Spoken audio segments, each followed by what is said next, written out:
مشايخنا الكرام أريد أن أنقل كلمة باللغة التركية. Kıymetli hazirun, değerli üstadlarım, sizleri Allah'ın selamıyla selamlıyorum. Esselamu Aleyküm ve Rahmetullahi ve Berekatuhu. Muhtemelen bugün burada konuşacağımız yine Gazze'dir. Gazze'de doğrusu konuşmadığımız hiçbir şey kalmamış. Yani bu gıkkıbe altında söylenecek her şey söylendi. Maalesef sistematik bir soykırım tüm şiddetiyle yine devam ediyor. Çocukların çığlıkları arş-ı alaya sarsarken sadece konuşmakla yetinmek bizler için vicdani ve ahlaki bir vebaldir. Pratik karşılığı olmayan her söz, direnişe saygısızlık, şehitlerin kanına da hürmetsizliktir. 1,5 yıla aşkın bir süredir Gazze halkı, kadınları, yaşlıları, çocukları ve kahraman mücahitleriyle insanlığın hafızasında görülmemiş bir vahşeti yaşıyor. Ne yazık ki onların feryatlarını kulaklarımızı tıkadık. Onları zulmü bir yönetim boyutuna haline getirmiş Siyonist işgalcilere ve de Batı emperyalizmin insafına terk ettik. Toplumsal bilinç inşa edilmedi.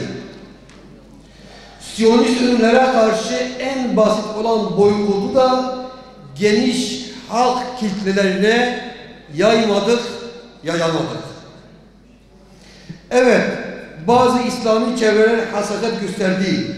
Ancak geniş halk kitlelerine yeterince ulaşmadı, sesimiz kısık kaldı. Aslında bizim en iyi şekilde halka ulaşacağımız kişiler, şahsiyetler hocalardır, İslami camialardır, cemaatlerdir, alimlerdir. Maalesef halka yine de ulaşamadı.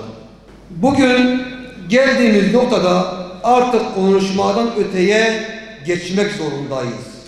Konuşmanın bir dışında bir şeyler yapmak zorundayız. Hepimiz bildiği gibi yeniden hatırlamamız gereken temel bir hakikat vardır.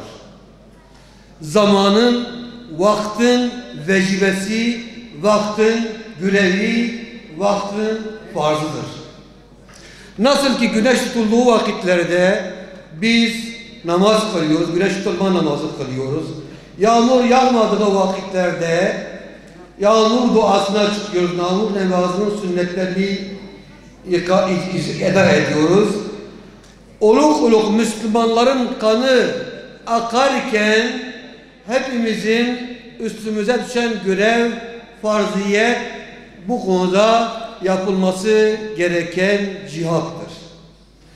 Dünya Alimler Birliği Başkanı burada Doktor Burşeh Ali Ferdani burada, ona teşekkür ederim. Allah razı olsun.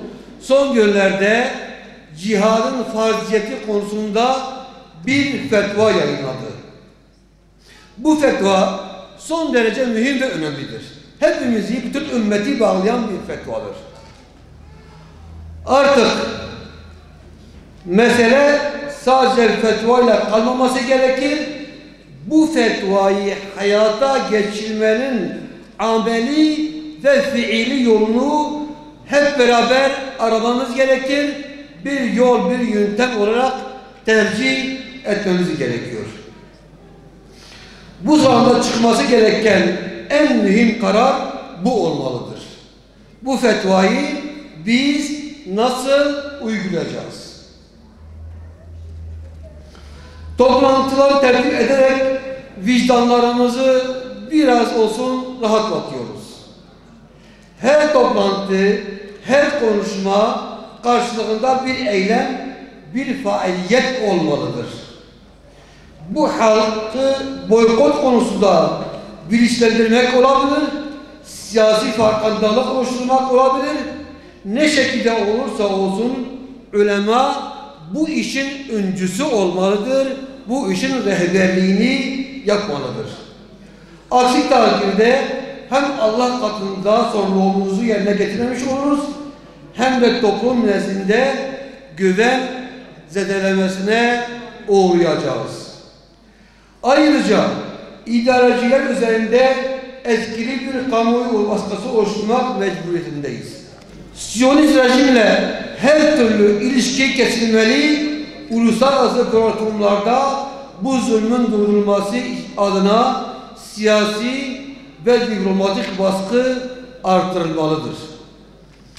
En azında İslam dünyası Siyonist yapıya tüm saha imkanları kapatmalıdır. Plansız, hedefi ve vizyonu olmayan bir çalışma başarıya ulaşması mümkün değildir. Bu bağlamda düşmanı yani Siyonist ideolojiyi tanıyacağımız araştırma merkezleri mutlaka kurulmalıdır.